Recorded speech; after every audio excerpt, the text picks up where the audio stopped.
right, and we are back with the Future EX with Kathleen, our final section for today, and we're going to be giving Kathleen's advice to future EX leaders.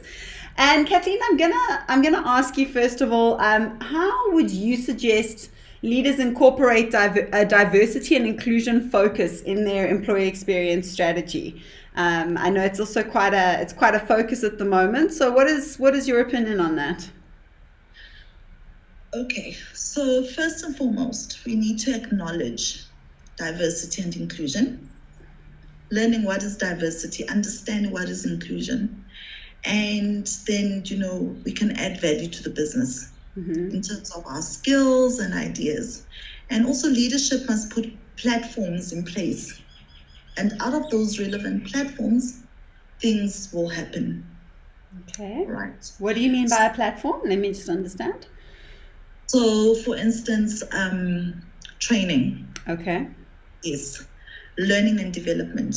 Okay. So that's an excellent platform. Okay. So I recently arranged a weekly session with one of our service providers on the trauma counseling. This is to train managers on trauma counseling and how to manage trauma. Like I mentioned earlier, there's post-traumatic stress disorder. So our managers are dealing with a lot. Our employees are faced with a lot. Our colleagues, they're out there, they're fighting crime, etc.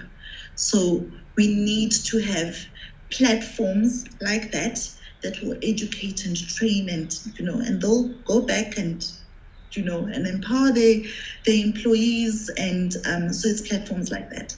And then we need to align it to our employee experience strategy. So what is the employee experience? It's the experience and employees' abilities in organizations in terms of their culture, in terms of technology, and in terms of their physical environments. Okay, so we do that through workshops, team building sessions, improved communication, because communication can be lost.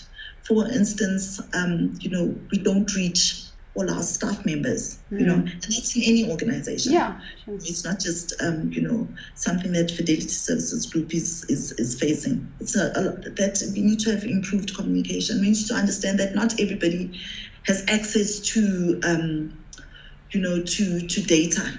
They're not able to link and download things like other people would, Not everyone's got a laptop. Not everyone's, got an Android phone. So we really need to be sensitive around communication.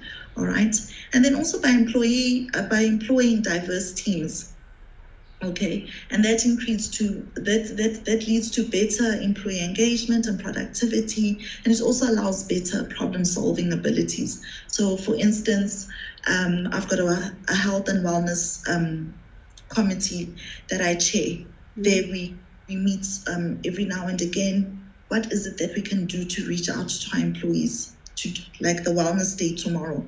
What can we, include in tomorrow's wellness day? Perhaps we need to include our service provider on the trauma counseling, make information available. Maybe a person can have a one-on-one on that day. You've helped one person, you've helped many. We need to engage with all our departments, not just human capital, but also with our different department heads. And we start from our executive level. Okay, our executive is quite hands-on, but it needs to filter from the top to the bottom.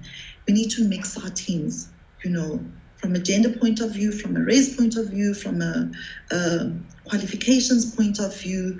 We also need our workforce, fortunately, is multi-generational. Okay. So, which is really nice. I think with the other environments where I worked at, you've got a really young workforce, and only the group CEO is, because of his wisdom and experience, obviously. But in our business, it's really multi-generational.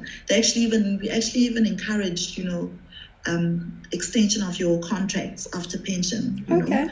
Yeah, so we retain the skills and the knowledge, and also acknowledging our different religions, different cultures, ethnicities.